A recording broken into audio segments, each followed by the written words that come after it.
What? The first thing that popped out of my head, because it's been living in my head rent free, was my coochie pink, my booty hole brown. It literally has Man, been stuck in my head all day. Pound I town. was telling Dawn about that yesterday because of the BET Awards, because she performed it in the crowd. Like, she wasn't supposed to perform. She Yeah. was just in the crowd singing it, and the audience was singing, but they did it right in front of Bobby Jones, the gospel. What he do? He They show was his face. looking, yes, he was looking disgusted. Pound I town was just left like, pound town. They ought to be ashamed. I've literally never listened to that whole No, song. That's yeah, funny. me neither. No class. I was like, That's what she no was gonna say. couth, no class, No couth. no couth. Ah.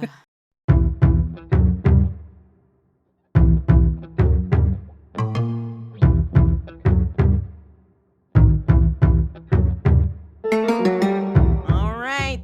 We're here. My coochie pink, my booty hole. Now I'm just playing.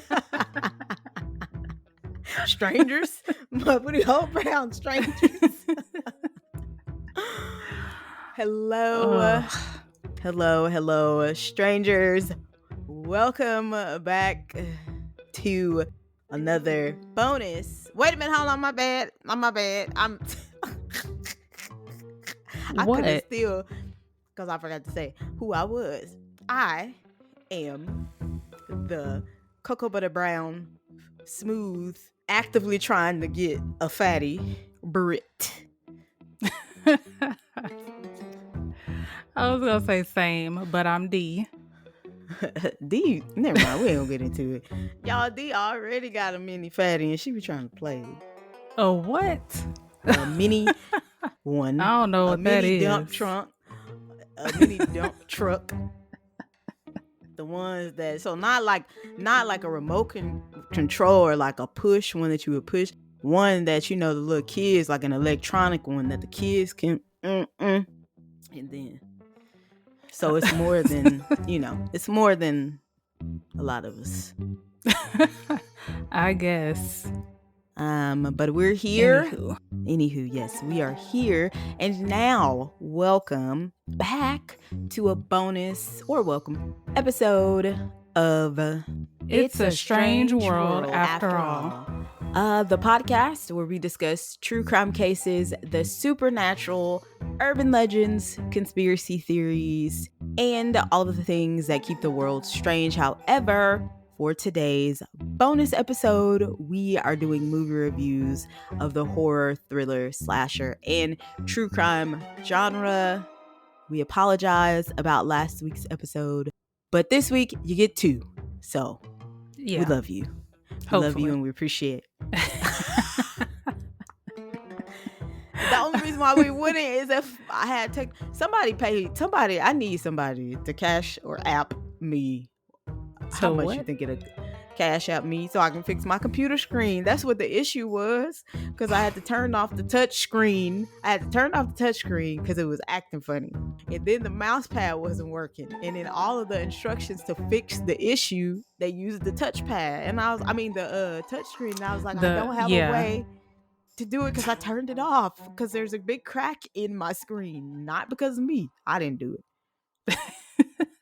So I believe you.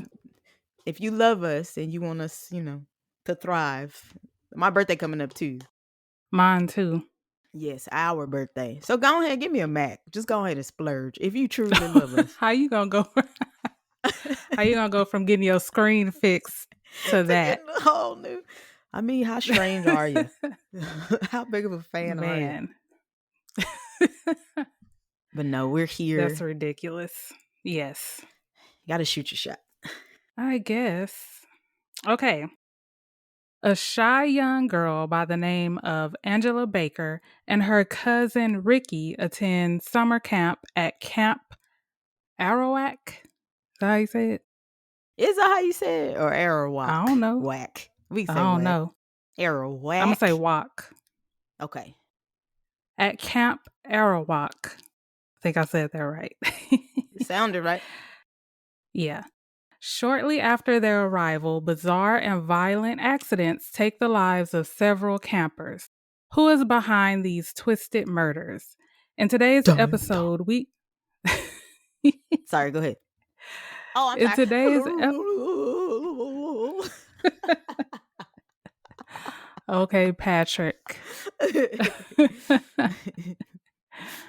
In today's episode, we discuss Robert Hiltzik's, I think I said that right, Sleepaway Camp. Released November 18th, 1983. I didn't know it was that early in the 80s. I thought it was like It late was. 80s. Yeah, it was. Yeah, that explains more. Yes. Yes. The budget for the film was $350,000 and it grossed a total of $11 million at the box office. So, good job. Yeah. Yeah. The film made 30 times more than the cost was to make it. This is the director's final film. He was sick during filming and died of lung cancer in August 1983, 3 months prior to the film's release. That's sad. Sad, but the horror community has a work of art. Yeah, I'm saying that he didn't get to like enjoy it. Oh no, I know. Enjoy the success, yeah. But I mean, it's a cult classic, so it is a cult classic. Messed up as it is, but some people believe, what is it calling? Like being immortal in a sense. So like if someone dies young, then they're remembered forever. Or their works aren't appreciated until after they pass. Yeah, I know what you mean. All I gotta say is, yo, Angela, what? Why you so fucked up? Is that what you? Is that what they say? I was like, dang, that is messed up. They did not care. She said, yo, I died. Yo, Angela, why are you so fucked up? I said, I'm gonna start. Yo, D, why you so... Oh my God. I was like, that was just too much. I mean, the whole movie was too much, but the whole movie from start to finish. Yes. I was like, those kids did not care. Even the babies. I was like, Lord. Even the babies. Wait, I didn't put this in here as a fun fact, but I'm going to say it anyway. This is how you know the movie was wild. So the actor that plays Ricky, he, in order, like the reason why he got the part, so in his audition, he had to cuss out the director. That's how he ended up getting the part, because they loved the way that he did it. I was like, he was going off. He was going ham, y'all. He was going so ham. I said, oh. I said he's up there with like my top. Is he in my top 5 like characters, horror movie characters? Ooh. Yeah. Ooh. I was like, I love him. Do we want to get into this? I feel like it's gonna be a long episode. Who are your other ones? Or a few? I don't know. I have to. What's his name? Is his name Roger? Brittany. It was this black dude. It's this movie. I don't know if it was the first or the second one. I have to watch. It's called Night of the Demons. He was the only black person in the movie. And every time something happened, he was like, nope. And he just kept on leaving. He was leaving the women. Oh my God. He was like, nope, I ain't got time for this. I was like, oh my God. I want to say his name was Roger. Oh, okay. For me, what's his name from Scream? Oh, hold on. The one, first one that Jamie Lee Kennedy, is that his name? Jamie No, Kennedy? That's not who the Jamie Kennedy. Yeah, he was merged Jamie Lee Curtis and Jamie Kennedy together. Girl. Yes, his character was one of my favorite characters. Yeah. And then of course Dr. Loomis. Yes. Of course. Brandy and I Know What You Did Last Summer too. Teaser there for you. I don't know why. She didn't even really do nothing. It's just because I was like, Brandy, slasher film. Black people didn't die first. There was just so much about that movie that I love. Yeah, I can see that. I gotta see now. I really have to think because I only gave you two. Because I would say someone from It, but then I love all the kids from, especially the reboot. Oh, I thought yeah. all of them did a really good job. Yes, they did. Yeah. But what's his name? He was funny. The one from Who? Stranger Things. So yeah, then he would Yeah, be because I couldn't think of his name, but y'all know who you talking about. yeah, yeah. But yeah, sleepaway camp. We've been waiting. We've been building up. I feel like we've been building up to this point. Man, I was like, Brittany, you have to watch this movie. Man, Cause I man. remember I was shook when I first saw this movie. I was like, what in the world? What's crazy, and for anyone who has yet to see this, spoiler alerts, even though it's Spoiler alert. 83. But she was like, yeah, you need to see this. And what happened was I started it, but I fell asleep on it the first time I tried to watch it. And she was like, no, you have to finish. Somebody else was like, oh, did you not get to the end? And I was like, no. They was like, it's probably one of the best endings in like horror history. And I said, y'all are selling this pretty high. But it lived up to the hype for me. That's all I'm gonna say. It Okay, lived up to the hype. good. Man. Cult classic. Oh man, cult classic. I'm here. I'm drinking the Kool-Aid officially. Good. At least you agree on one movie I like. Cause you be giving me a hard time for People Under the Stairs. No. We're gonna Man. watch it again. We're gonna watch it again. We'll do it. We'll review it. And now I'll actually really engage. It's just because I really was like, I don't remember this. And what the fuck is this? What is happening? What is happening? That one was a lot too. Yeah. Yeah, it was. It was. But okay, before we get into this, spoilers, this the synopsis. So, like Dee said, the film is a cult classic. It didn't really do well with the film critics when it came out. They said it too closely mirrored films like Friday the 13th. And I guess it's because like it's a slasher film and they Camp. were at Yeah. camp. Yeah.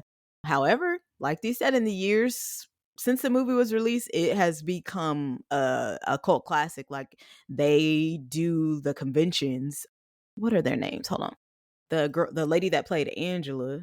Oh, Felissa Rose. Is that how you say her name? Yeah. Okay, Felissa Rose, and then Karen Fields is often seen at like horror conventions or horror movie Yeah. conventions, like around the world. So, And there's one going on now. The one I wanted to go to in Long Beach. oh, Yeah. sorry, you didn't want to go to Freaky Deaky with me. She said I won't be Freak going to Nick. that. No, You talking Freak about Nick. Freak Nick? Oh, No, I was like, no, what? Freaky Deaky. It is a horror convention. I think it happens in October. I think it's the one that's in Austin. I think. Hold on, let me look it up real Oh, quick. maybe it was the name that threw me off. She was like, I will not be going to that. Yeah, Freaky Deaky in Austin, Texas. Oh, it's a music festival, but I wonder if they have like people there doing autographs and stuff like that. So it is. Well, maybe this is interesting. Hold on. I thought it was a horror convention. Halloween weekend, 2 nights. Oh, boo. I'm gonna try to find. There was another one that my friend went to like last month, and that's where he met them again and got their autographs signed. I'm gonna get the name of it because Freaky Deaky is a music convention. I apologize. Okay. Okay, let's get into it. Getting into the movie, the opening credits. I personally love the opening credits. There wasn't like much going on, but I like the cinematography of the closed down summer camp in the fall, and that's the camp. What do we say? Arawak. Arawak. Arawak. Yeah. Hopefully, we don't gotta say that again. Arawak. Camp Arawak. I thought that was really cool. Also, fun fact: those opening shots were filmed at a camp. It was a camp that the director, Robert, had gone to as a child. Oh. Mm-hmm. And I'm sorry, that was the filming location. So yeah, they filmed on location where he used to go to Oh. camp. Mm-hmm. I don't know why. I always thought camp was only like in movies. I didn't know it was like real life. Cause I'm Black like, folks. who do you know that went to So camp? my ex actually You? went to summer camp. So technically, we went to like Bible camp, but not like sleepaway camp. Like we went to like day camp, but not sleepaway camp. Mm, still. Shut up! I grew up Yeah. in the suburbs. So yes, we went to like the Rex during the day, like day camp. That's not camp though, cause I did that. Oh well, that's considered like a That's day not. camp though, ish. But then Mm. I didn't go to camp. Anyway, I know someone who actually went to sleepaway camp. A black person that actually went to sleepaway camp. Because I was like, oh, I'd always wanted to go after I saw not It Takes Two. What's the one with The Lindsay Parent Lohan? Trap. Parent Trap. Trap. Mm-hmm. I Parent think. Trap. I was like, I want to Yeah. go to, because I was obsessed with twins too. I was like, I want to go to summer camp and meet my long lost twin. Lord. But never happened. No, I never thought it was like real. And then how I found out camp was real. This is pretty dark, but cuz I've always watched like true crime stuff. There was not Girl Scouts. Did they call them Girl Scouts? But it was like a camp where some guy killed all the little girls Oh at the my camp in gosh. Oklahoma. Why I Yeah. never done that? I have it on my list. I just haven't gotten to it yet. But yeah, that's how I was Oh, like, okay. camp? And I was like, wait, this is people actually go to camp? So, What did you think? It was just like a fictional thing, but they had all these mm-hmm. movies where Camp Yep. Rock, science camp, acting camps, Camp Rock. Somebody was singing a song from there. I was like, I did not mess with Camp Rock like that. I was High School Musical over here, cuz. But we ain't gonna get into it. Yeah, I'm too old for You are already all onto that. other things. Yes. But yes. okay, so the film opens up. It is the summer of 1975. We see a family with the divorcee John Baker, played by Dan Tersey. I think is how we're gonna I say that's how you say think, that. yeah. And his two children, Angela and Peter, out on a lake near a summer camp in upstate New York. The kids, in quotations, accidentally flips the small boat, even though she did that on purpose. Angela. Yeah. Because he was like, what are you guys doing? Oh, you guys think or what did he say? You guys think you're slick. Honestly, I was not paying attention to that because I was distracted. I didn't know where it was in New York because I was like, where are they from? Because they had some thick accents. Oh, The they kids, did. I was Let me distracted drive the by their boat. accents. Yeah. It's New York. It's New York. New York. Oh, that didn't seem like a New York accent to me, but they were kids. Because I was I like, is was that gonna how they say really talk or is this acting? Or, they might have been acting if they weren't from New York. oh, that's what they think New Yorkers sound like. Yeah, to them. Because I got Boston, but I mean, tomato. It's still like yeah, very like Boston, New Jersey, yeah, New York, Philadelphia. To me, they kind of all sound the true, same. true. But yeah, that distracted me. Everything about that scene distracted me. So the fall, because you could tell he jumped into the water, the dad. Like it was so fake. I was like, oh my God, because the little girl literally just walked over there and like placed her hand and he was like, oh. So that got to me. So the kids and the dad are now in the water. Then you see what you saw them earlier. The three teenagers, two are driving. Marianne and Craig, they're pulling the water skier. And then Dolores is on the back of right? Or did I say that backwards? Yeah, Dolores is the water skier. Okay, yeah, she's on the back skiing, doing her water skiing. Which she didn't seem to be enjoying. She was like, y'all, can we be done? Because I think I've had enough. You see Lenny, played by James Paradise. He's like, hey, come on, let's go. Like, we got stuff to do.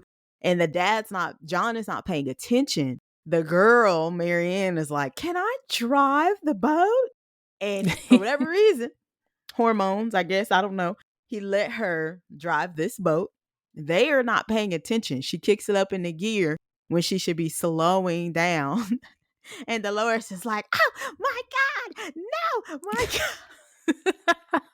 She was like, don't hit him. She was stressed. I'm handing out Oscars to everybody. The whole cast just finna sweep the Oscars. She was stressed.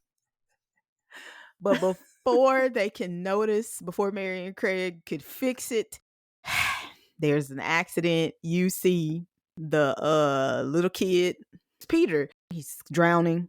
Then you see the dad dramatically floating in the water with his face down. Mm-hmm. And then you see the little life jacket float up. And it's a travesty, a tragedy that happened. The survivor, you find out, ends up being Angela, the little girl. And she is sent to live with her very eccentric aunt, Dr. Martha Thomas, played by Desiree Gold, and Martha's son, Richard, aka Ricky Thomas, the one that cussed out the director. So the mom was very eccentric. I mean, the aunt was very eccentric. I was like, why is she talking like that? This just won't do. I was like, is she being serious? She reminds me of, so I shouldn't even be speaking on this because I'm not an actor or actress, but she's, you know how you have the people that start out in like theater and then they go to movies. Does that make sense? No, I know, because you act different for the stage than you have to be way more dramatic on the stage than you do on film. Yeah, that's what it reminded me of. She was kind of, oh my, this just what to do. I was like, oh my God. Man, I remember when I first saw that, I was like, what is she? Because like she's the only person in the movie that acted like that. Because I'm like, I know she's supposed to be eccentric, but still. She was very eccentric. Wait, also, I'm sorry. What also bothered me about the previous scene when they had the accident was they drove past them. They passed by them before the teenagers did. Did they just not see them? Or had their boat moved, John and the kids?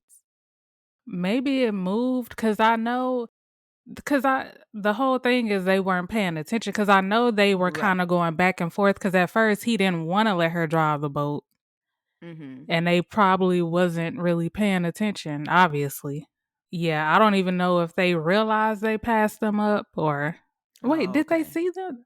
Yeah, I don't know. I don't know. I just know they'd show them standing near the shore on the little sailboat. Then they show them passing right by them to take her out. And I was like, okay.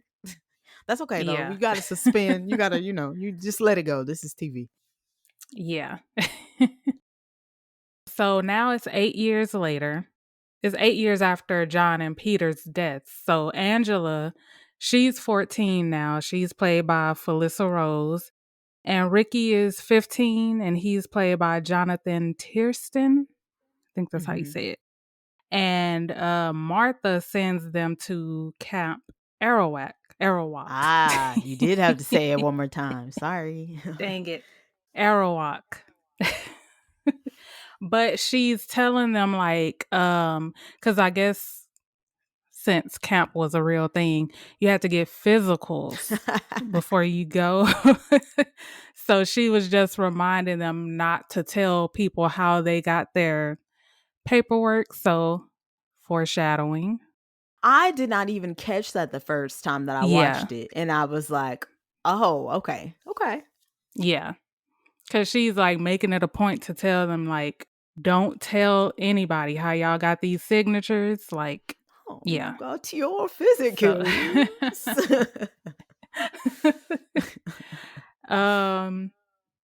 So back at the camp, the buses are starting to pull up, and this pervert named Artie. Oh my He's the God. cook, the head cook. He's played by Owen Hughes. He's like, this is disgusting. He's like looking at these little girls and he's calling them baldies. And I'm like, that is Oh my disgusting. God. I Yeah. just said Artie needs to be in somebody prison. How he get a job at the camp? He I probably was know. an Him and the ex-convict. other one. Well, we'll get to that later. Oh, yeah, yeah, yeah, yeah, yeah, Yeah. yeah. Cause I was like, what? Yeah, Ew. what? Yeah, what? Ew. And then what was the black dude? I think his name comes up. Oh. I did not like his character. And I didn't like his response to that because he was like, them Yeah. girls don't know what you talking about. That's literally how it came across. And I was like, I don't like that. I don't like that, sir. He needs to be reported. But yeah, I think that was like, again, a setup. Yeah. Oh, I get what you're saying. So as to not empathize with him. Like you want to Yeah. feel okay, justified. Gotcha. Yeah. Ricky, he's introducing Angela to his best friend Paul, played by Christopher Collette.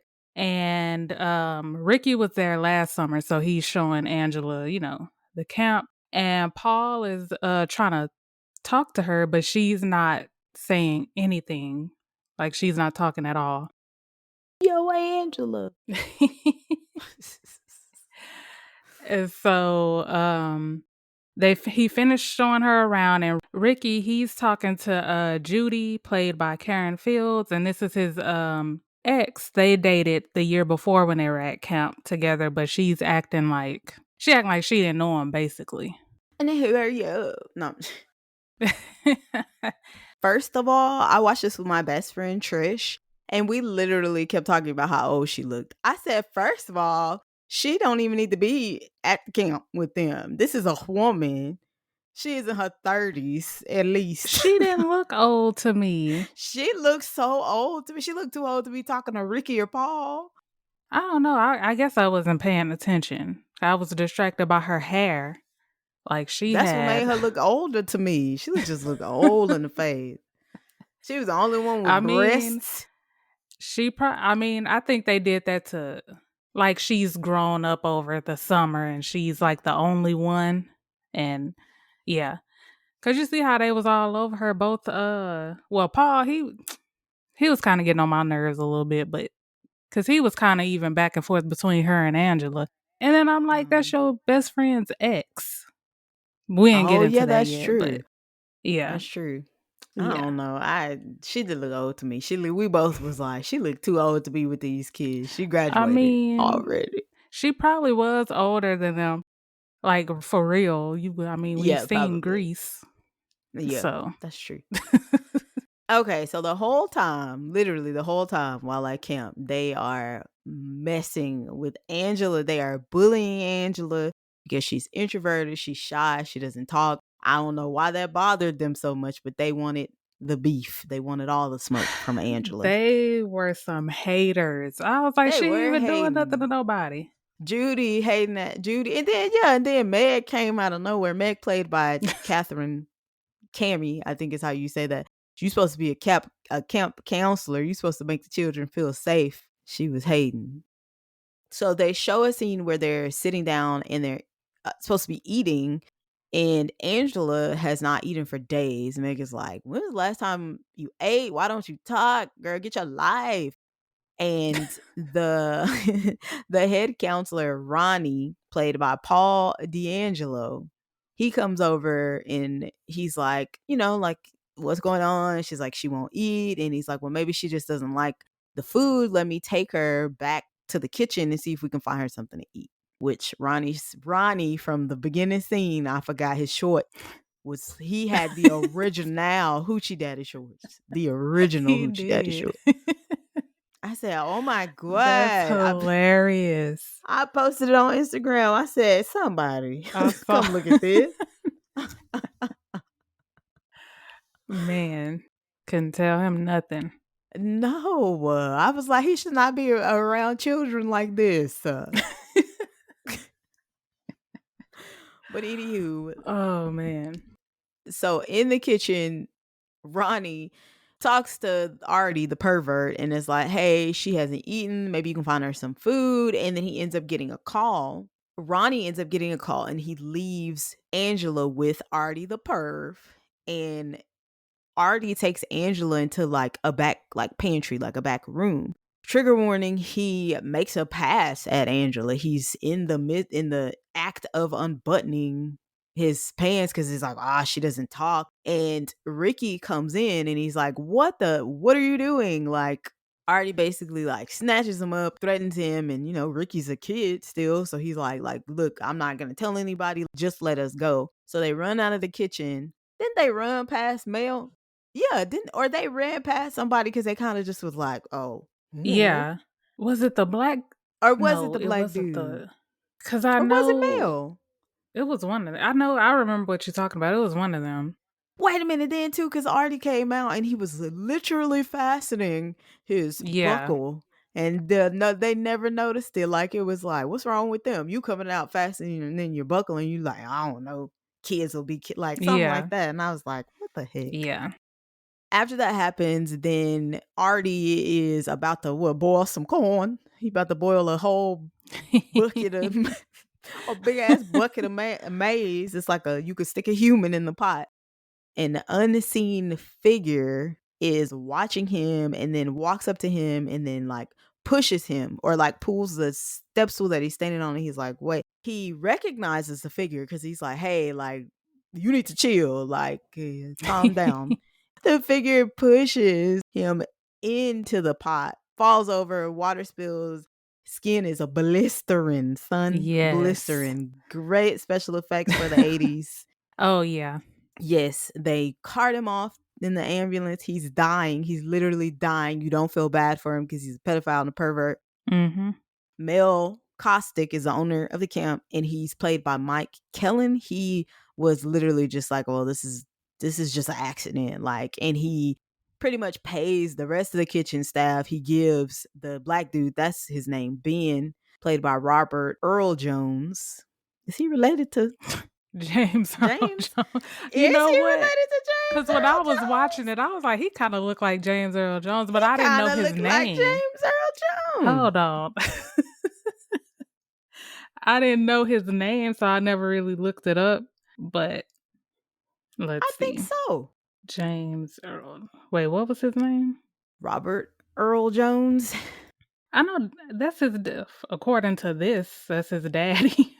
Yeah, I saw that one. But this doesn't have him in Sleepaway. Oh. But I guess what? That's him though.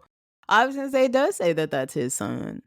That he was born in 1910 and passed away in 2006, and that he has Matthew Earl Jones and James Earl Jones. Look at us. Because I was like, the first time I saw it, I was like, who does he look like? But I couldn't get it. And then when I rewatched it, I was like, oh, he looks like James Earl Jones. So that's his dad. Yes, I was just so distracted by him that I was like, why did he have to play it like this? Sounding like an old slave. I didn't. I mean, he was old. Maybe maybe that's just how he talk. Maybe. I didn't like it, but whatever. It's the 80s. We know what it is. We know what it is when it comes to black folks in film. Unfortunately. Except for, what did I say his name was? Robert. Oh, yeah. That might have been 90s, though. Anyway. I was going to say.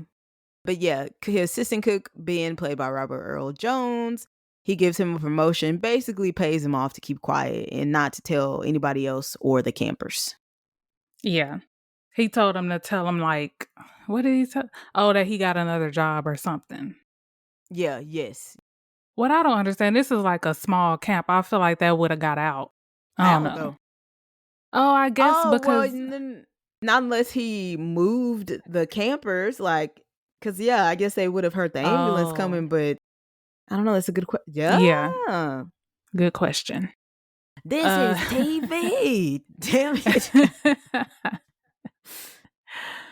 Oh, man. The next day, Ricky, Paul, and the other boys in their cabin, including Mozart, played by Willie Cuskin, are playing baseball with Kenny, played by John Dunn, Mike, played by Tom Vandell, and Billy, played by Loris Salahian, and the rest of the boys from the other cabin. Ricky, he won.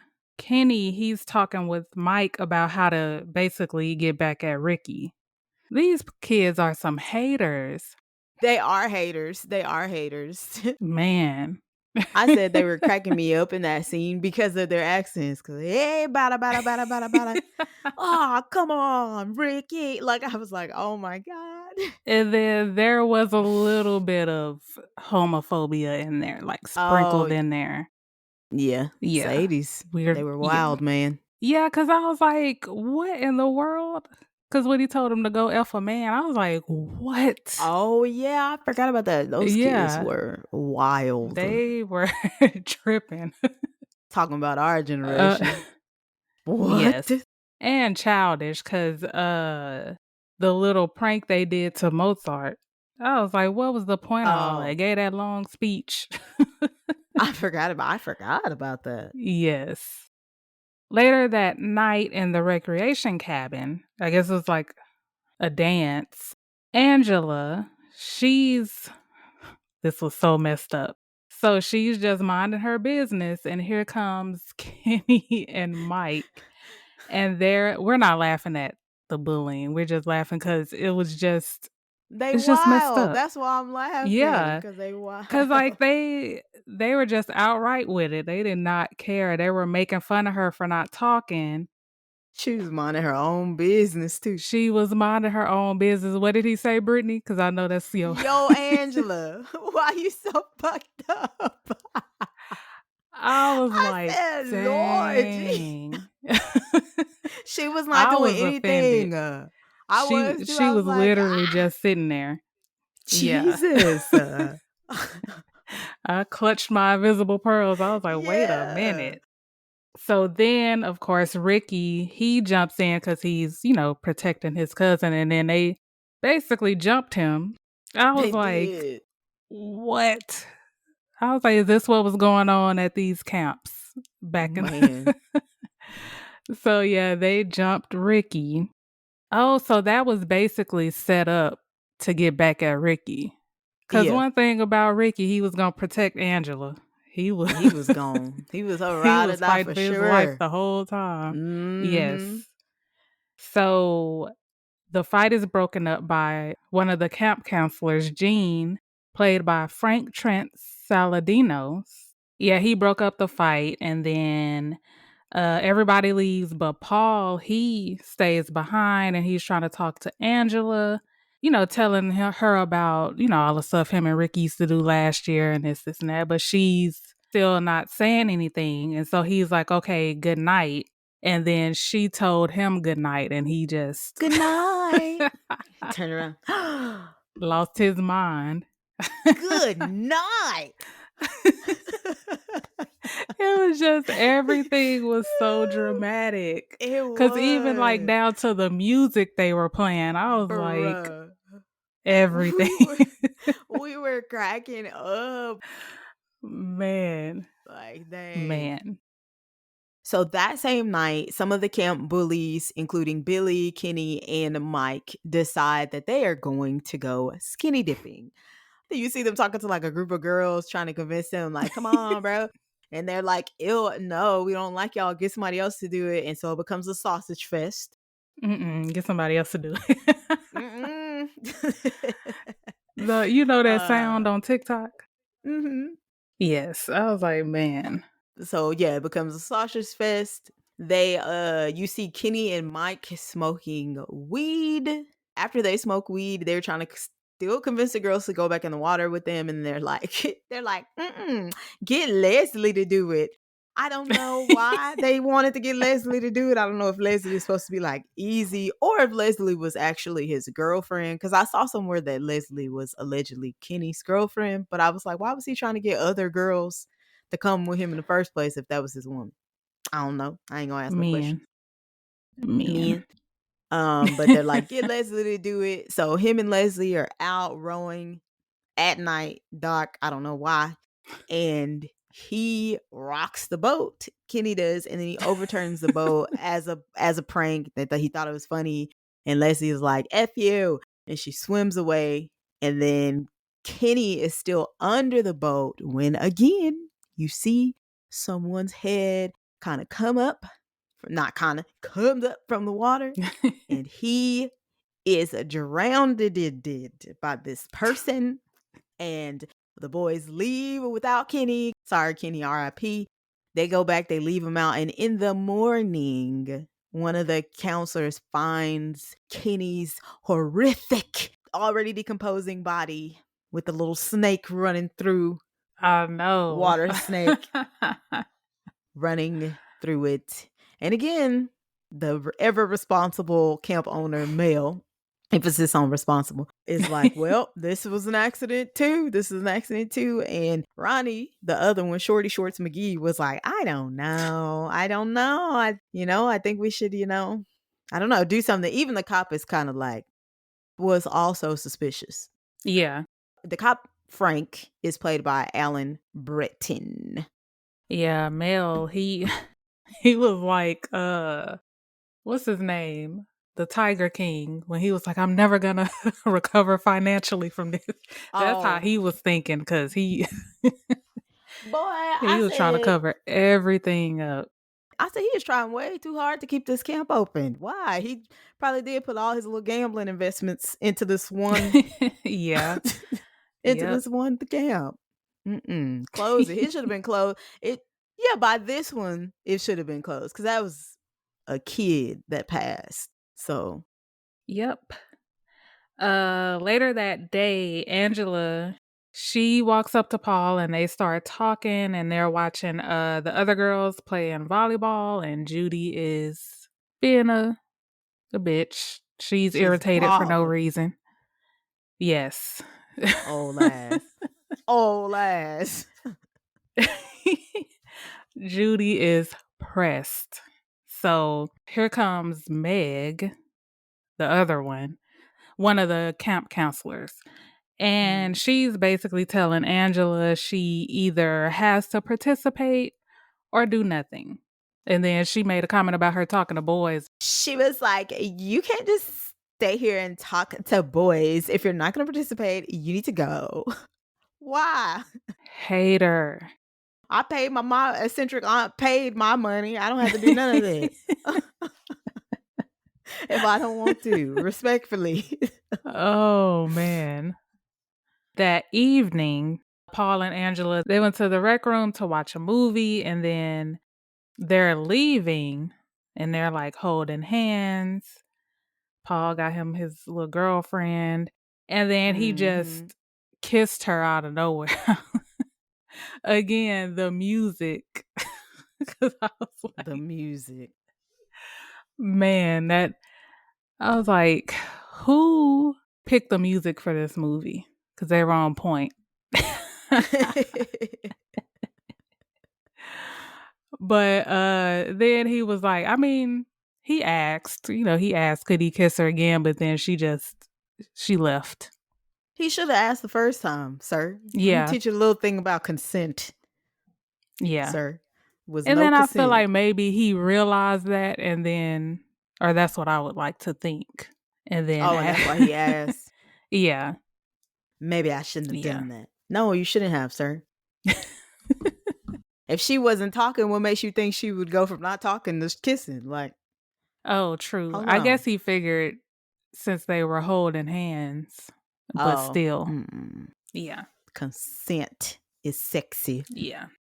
So, next day, Paul, he's sitting by Angela. Some of the campers are in the lake swimming, and Paul is like, hey, what's up? What are you doing?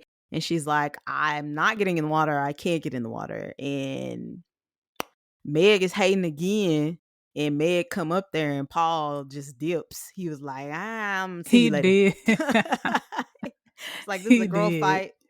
I'm not in it. So he leaves, and then Meg, again, being a bitch, is like, are you going to swim? And Angela is savage. She did not say a thing. She was just looking at her like, I know. Like, I'm sick of this. I'm sick. What's up? And so she looking at her, they looking at each other. And Meg gets mad and she she accosted Angela. She physically assaulted, like shook her and was like, "What the f is wrong with you, Angela?" And Man. Ronnie comes up, swoops in, saves the day, and is like, "Bro, you need to chill. You need to chill and leave Angela alone." So that night, I guess, they pent up energy. Judy and Meg is, they with it. They with the shits. They is upset.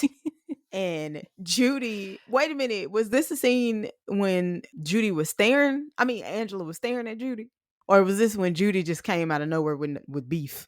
Because she was like, "What are you looking at?" Do you remember that? She was like, "What are you looking at?" And Angela was just looking. Or was that I think the first time they were in that room? I think it was the first time. Oh, well, okay. So Judy now, again, yes. So they just pent up energy towards her because Angela really wasn't doing nothing. And then Judy just was like coming at her. Oh, yeah, she came at her because she thought she got Meg into trouble. Well, she assumed that she was the reason. Oh, That's what it yeah. was. Sorry, that Meg got in trouble, but Meg did that to herself. And she was Yes. like, "I'm sick of you." And then again, it's about to get really a little homophobic, or just kind of like cringy towards, yeah. And Oh, yeah. yeah, and Judy is like making fun of Angela, and she's like, why won't you go swimming?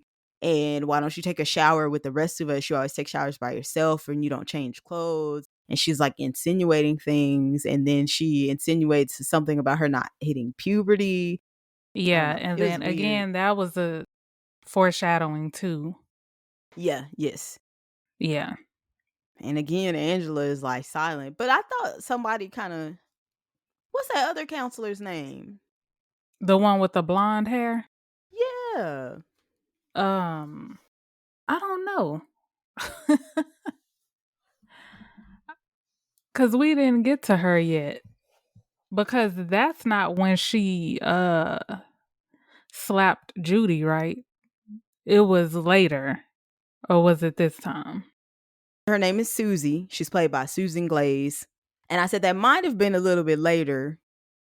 Okay. Later that day, Angela, she was hit in the face with a water balloon by Billy and his friends. They were on the roof just throwing water balloons at people.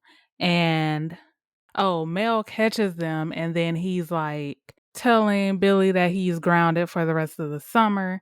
And again, here comes Ricky taking up for Angela, and he's telling her, he's yelling like, "I'll kill him." Later that day, Billy's friends, they went to play basketball, and he stayed in the cabin, and he goes to the restroom to take a wicked dump. And an unseen person locks him in the stall, and they cut the screen behind Billy, and they had a beehive full of bees, and they put it in the stall with Billy. He ends up being stung to death by the bees. And when Mel heard about Billy's death, he's more worried about the camp being shut down, and he starts to suspect Ricky, thinking that Ricky is killing anybody who bullied Angela. Because everybody that's died has done something to Angela.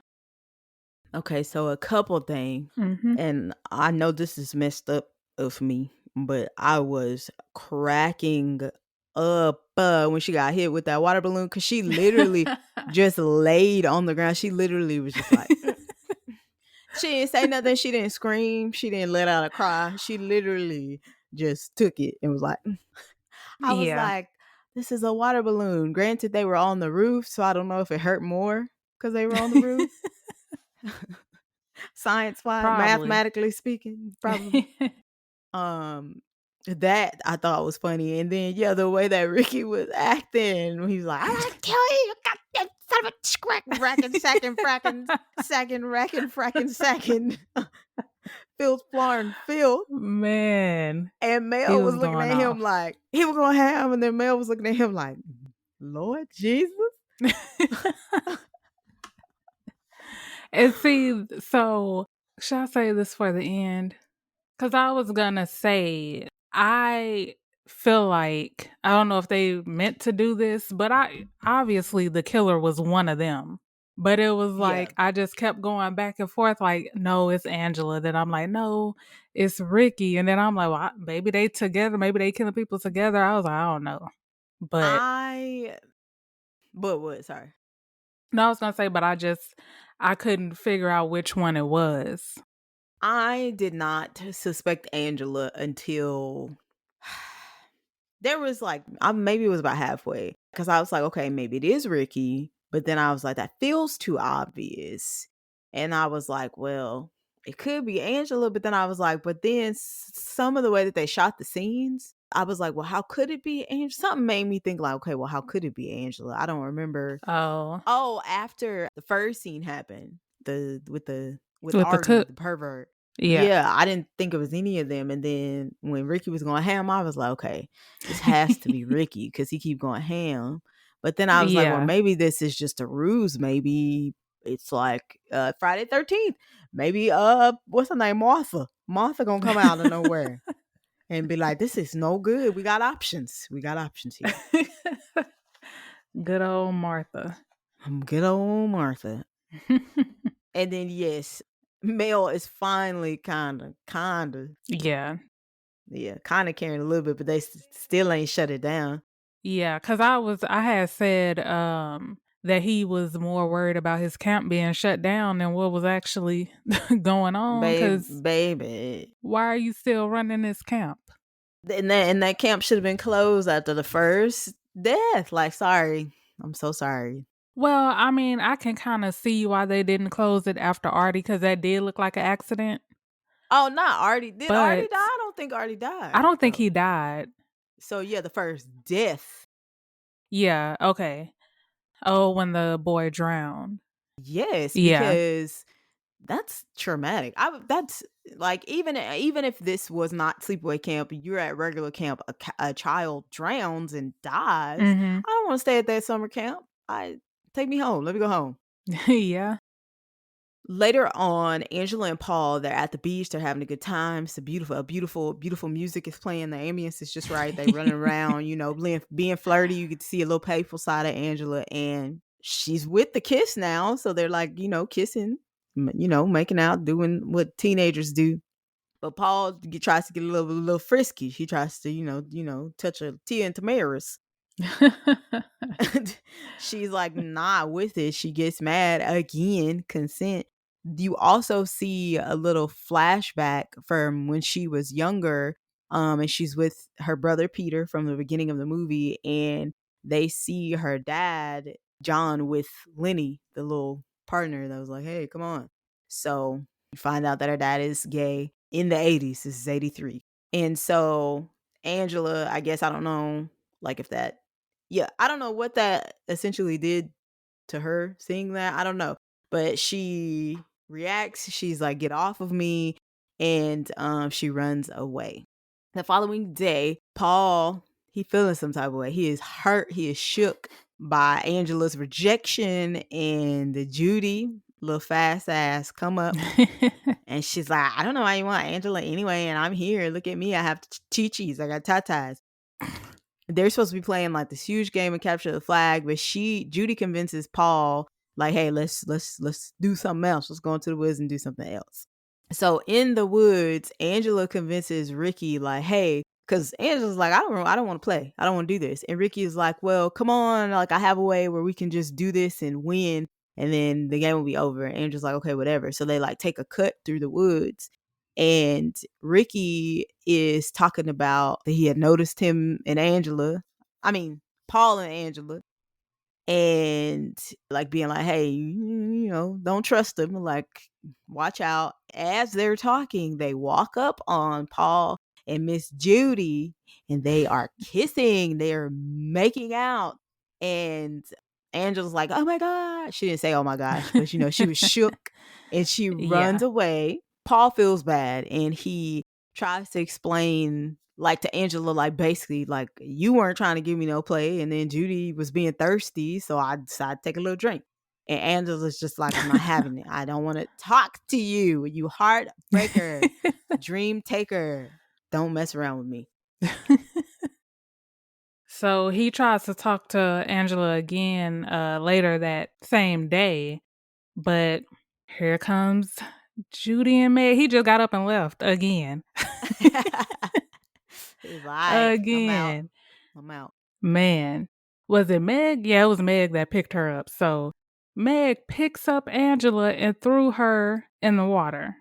The lifeguard, Hal, played by Mike Mahone, is like he went, he saved her and he's walking her, back to the land, and then these little kids are like throwing sand at her as I'm like, what? I'm like, the babies, man. It's learned behavior. Yeah. Because I'm like, why? They just do not care. They was really throwing that sand at her, too. I was like, Ricky, again, is taking up for her, and he's trying to, comfort her, but he's still, like, making threats, though. So he's looking even more suspicious. Man. Yeah. Going off. So then here we get to the other pervert. So Mel, the one who's over the camp, he's getting ready for a date with Meg. And I'm Meg. like, why? Which she could very well be. Camp, she could have been 18, but still, because the counselors are older. But still, he looked like he was about 60. Girl. Probably older than that. He was too old for her. Yeah. But Mel, she's taking a shower, so she's getting ready for the date. That's when she's in the shower and she gets her back sliced open. I was like, she got her back blown out. Literally. No, I'm just kidding. Dang. Oh, man. And nobody even noticed she was missing. Nobody.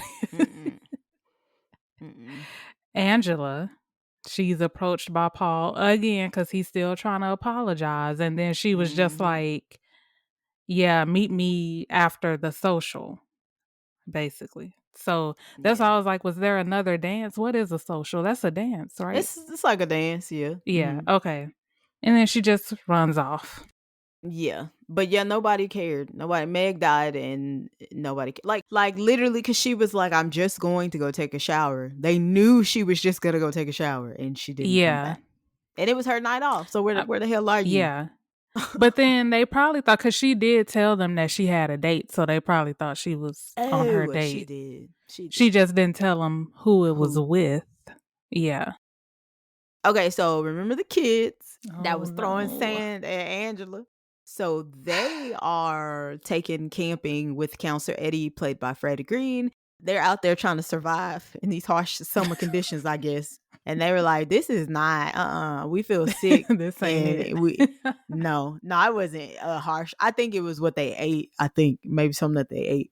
And they were like, we don't feel good. Take us back. And so Eddie leaves the other kids there and takes him back to the camp.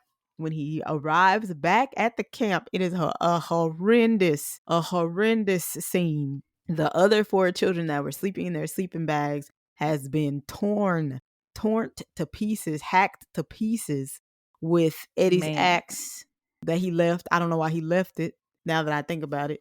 Oh, that is a good question, yeah. Yes, I wouldn't have left that with, even if I thought that they were sleeping, I wouldn't have left that with them. Yeah.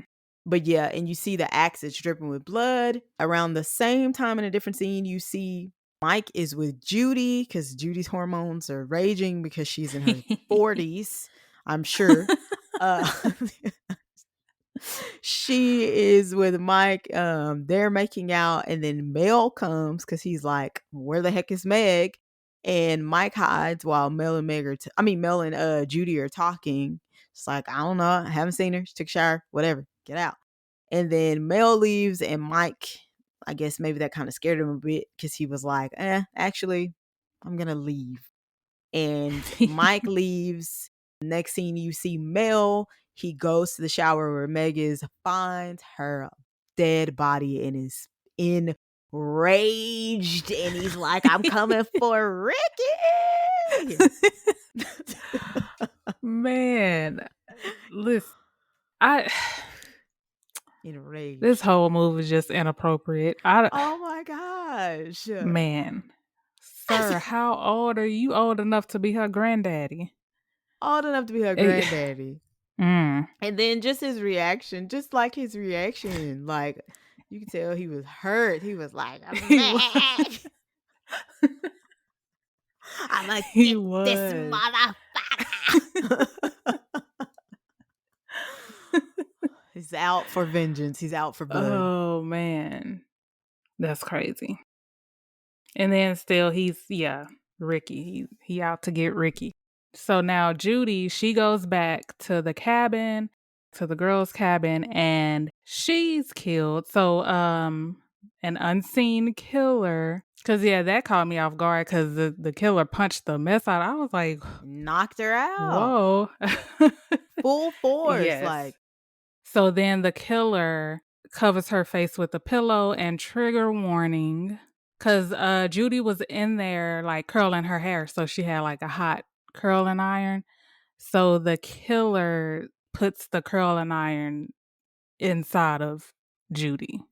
That's what the hot curling iron led to believe, because they don't actually show it. But they don't show it.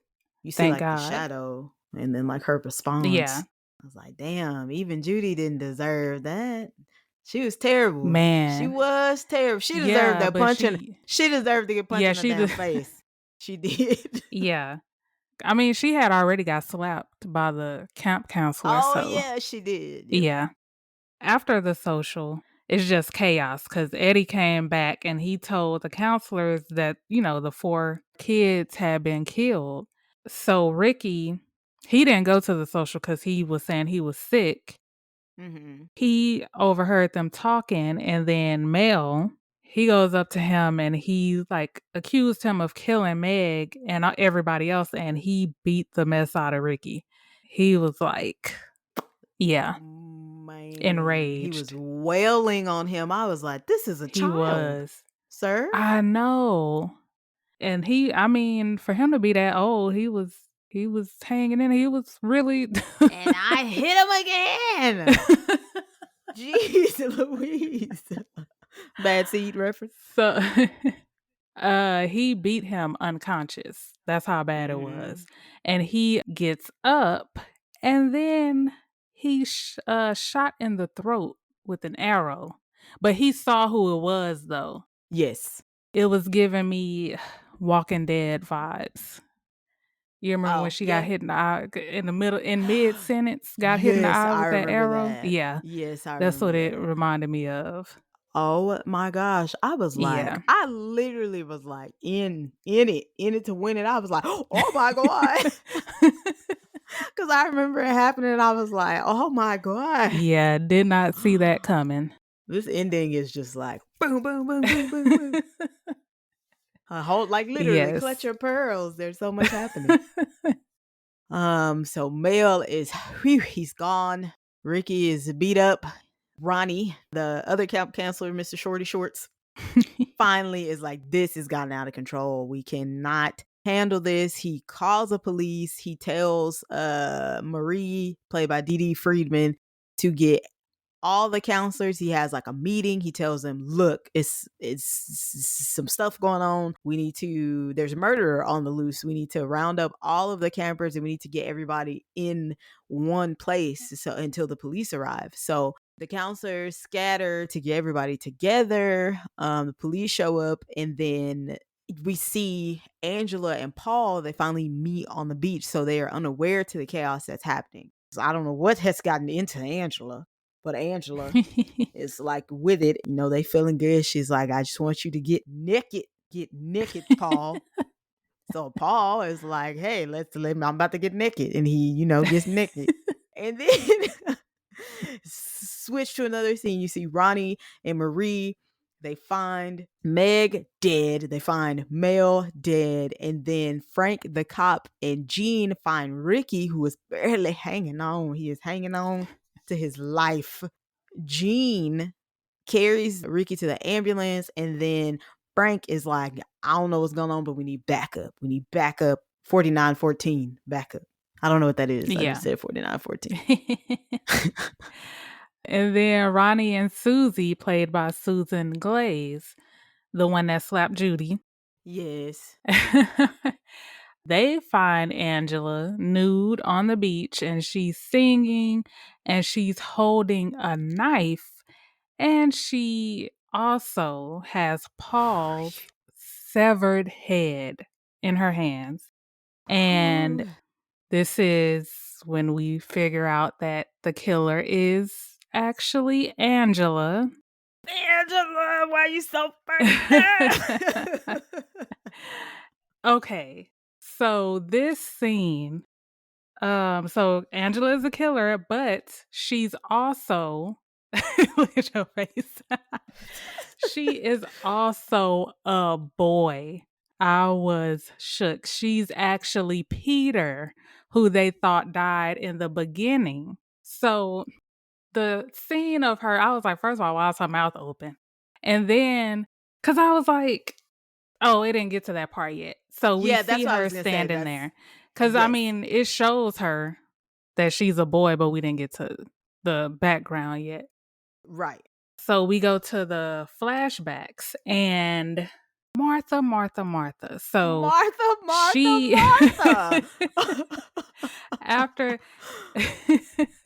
After she got custody, they're showing how she's talking to him, and she's like, oh, another boy just won't do. I always wanted a little girl. What? So just because you didn't want another boy, you raised him as a girl. It's implied that Peter, or Angela, was affected in a negative way by seeing the dad with the man. But I was like, when they saw it, they were like sniggling a little bit. So I was like, I don't know. I don't think it was I think she was just confused. Yeah. Because you're a boy, but you're being raised as a girl, and you like this other boy, but he doesn't know you're a boy. And it's like, I think she was just, see, now I'm getting confused. I think he was just confused. Angela was confused. Yeah. So I guess that could be seen as negative. And I mean, being, I think, introduced to sex at such a young age too is probably also could be, there were probably many factors that went into why she felt like that. Yeah. The movie ends with Angela nude and covered in blood with her, I was gonna say it like New York because she always say genitalia, with male genitalia, full frontal, standing in front of Susie and Ronnie, and the noise she was making, I was like, what? That's why I was like, why is your mouth open? First of all, like, she was like, her mouth was like wide open, and then like, you have to see it because I can't even, I cannot describe the noise. What's crazy is, because I've seen so many like top 10 lists or top 20 lists, is I've seen that iconic scene. Of course, they don't show like the full frontal. It's just like her face. She's covered in blood. Her hair is all crazy. You see the mouth wide open. And as soon as I saw it, I said, that's what the heck this is from. Oh my freaking God. I could not even contain my level of excitement. I was like, oh my gosh. And wait, what's crazy is Tristan, my best friend, her husband, I don't know if he's just not like a huge fan of, he's like big on like storyline and a good plot. And so like, he's not really into a lot of scary films or like slasher films because of that reason. When we started, he didn't watch it with us. He didn't like, he started and then was like, well, I'm about to go do something else. Cause he was like, it's always like predictable and they always kind of have the same storyline. I'm not into it. He came back and watched the end half of the movie. As soon as it freaking happened, he was like, I'm gonna have to retract my earlier statement. I said, I know, right? I said, this is what they were talking about. This was a hype that I was looking for Yes. prom night that I didn't quite get. I got that in this. I was like, oh my God, I can't wait. I can't wait to do this review. Man, I don't know, because I watched it the first time I saw it. I watched it. It was like maybe like 1 or 2 o'clock in the morning. How old were you? This was when we were at the intro, like when we first moved to the intro. Oh, so you were an That adult. was the Okay. first time I saw it, yeah. But I just know that that sound stuck with me, and her face and the sound, like, stuck with me, and I was like, "What did I just watch?" Just what did I just watch? Give her the Oscar right now. I know. I What? know. I was She like, bruh. legend. Kudos. Yes. R.I.P. to the Felissa Rose. director. Yes. Felissa wrote the whole damn. It's everybody just. Yes. Good job with this. And then it's like with this movie, you don't really mind the bad acting because it's like, I think it's No. the only one that threw me off was the aunt because, like I said, it seemed like she has like a theater background. And it was just the movie in itself is extra, but she was just She extra. was so extra. Another boy just simply won't do. And then her voice, the heavy makeup, like I Yeah, was the way like, it she was looked. just, yeah. I was like, who is this woman? What else? Like, is she in Who is anything she? else?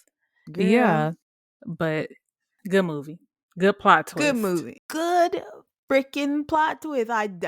Plot twist. I Because did you not were see it coming. expecting, the plot twist to be who the killer was. Yes. That's what you expected the plot twist to be, but then you get hit with that, and it's like, what?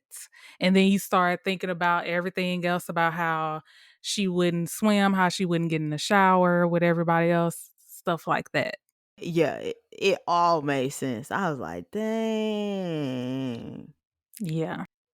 And then the physical thing, because like I said, I didn't even by the Yeah. end of the first time that I watched it, I still didn't even get that. Then I heard her say it the second time and was like, oh, that's why she had to like basically forge their physical Yeah. signatures. Girl, this is crazy. It Mm. was crazy. It was inventive. I see why it is a cult class. Yeah.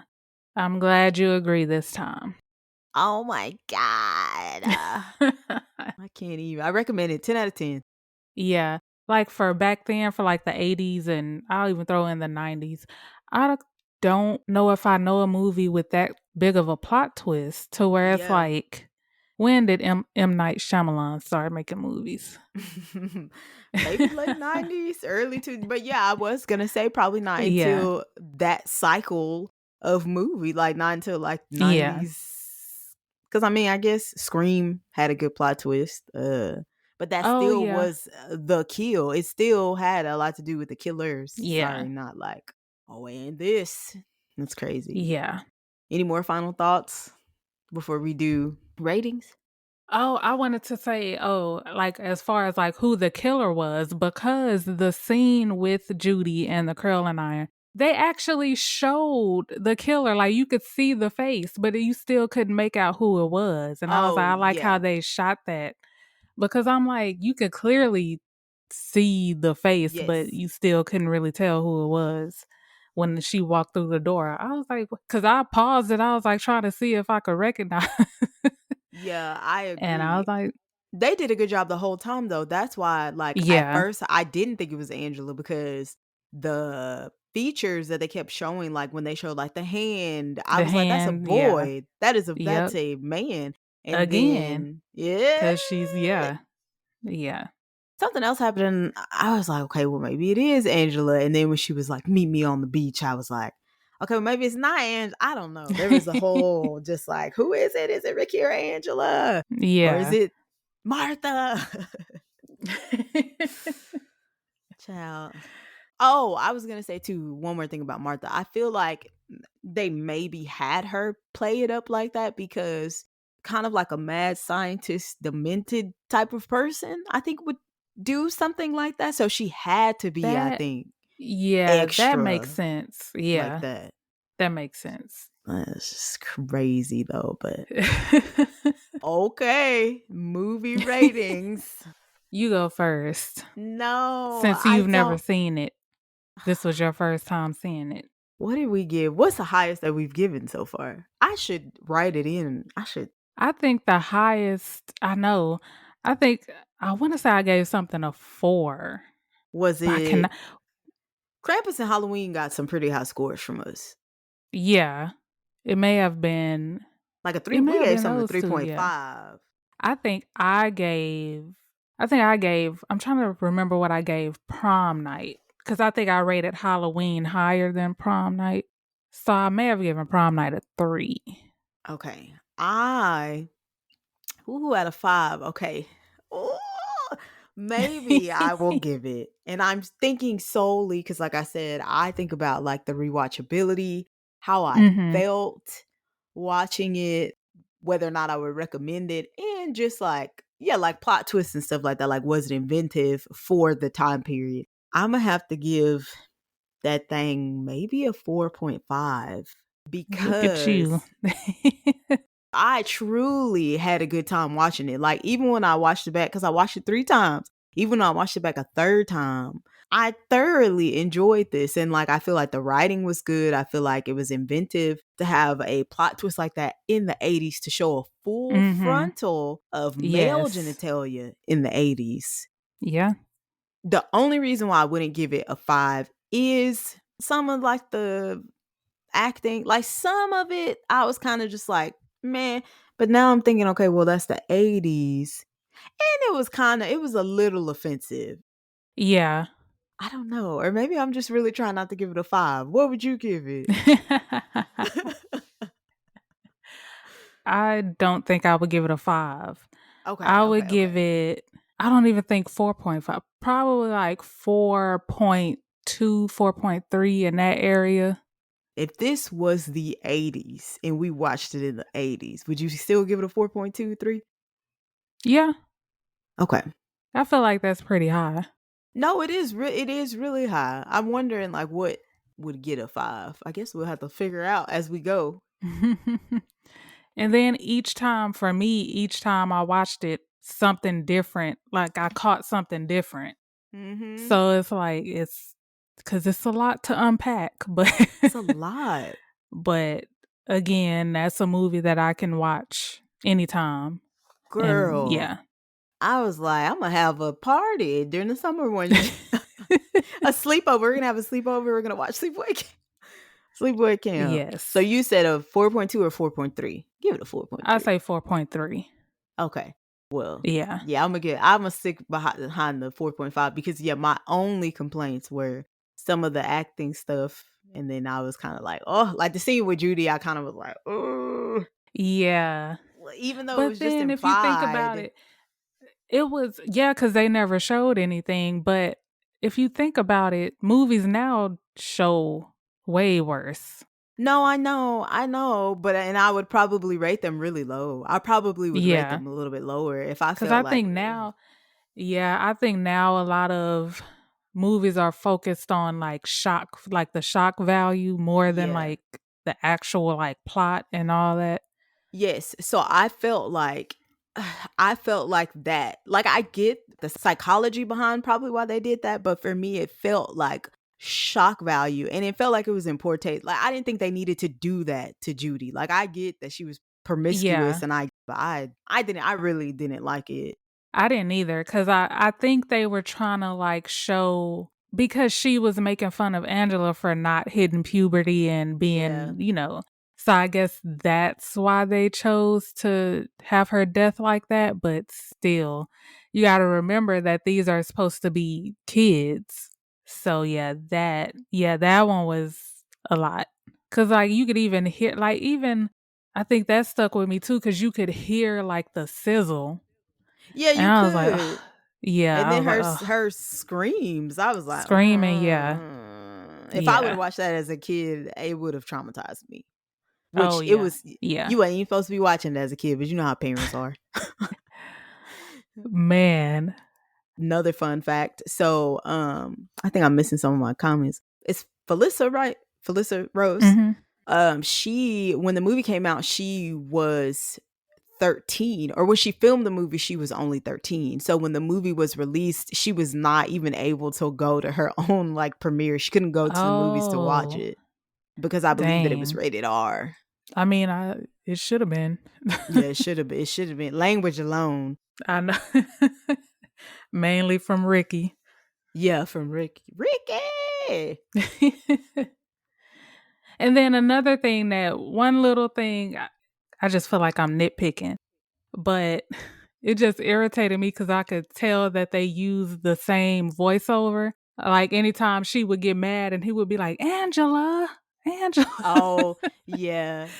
That kind of got on my nerves a little bit because I'm like, it sounds exactly the same. Yeah. They could have had him say it different.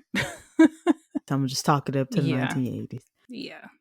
On Rotten Tomatoes, so we have a 4.3 coming from D, a 4.5 coming from me. Rotten Tomatoes gives this thing 81%. Oh. It is a wrapped tomato. The audience score got a 60%, so it's still like not bad. It's above half, so it's not bad. IMDb out of 10 gives it a 6.2. Google, the Google ratings gives it a 4.2 out of 5. So we weren't too far off. Yeah.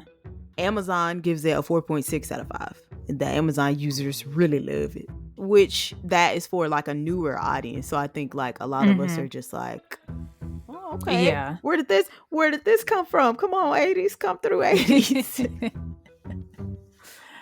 It could just be because I'm older. Like I said, I prefer slashers from back then to what's out today. Yeah. Because I could probably count on one hand. Yeah. It's just, that's what I was saying. Like they're more focused on gore and all. And I'm like, you don't need all that. But okay, that was a sleepaway camp for your summer. If you have kitties, think twice about sending them to sleepaway camp.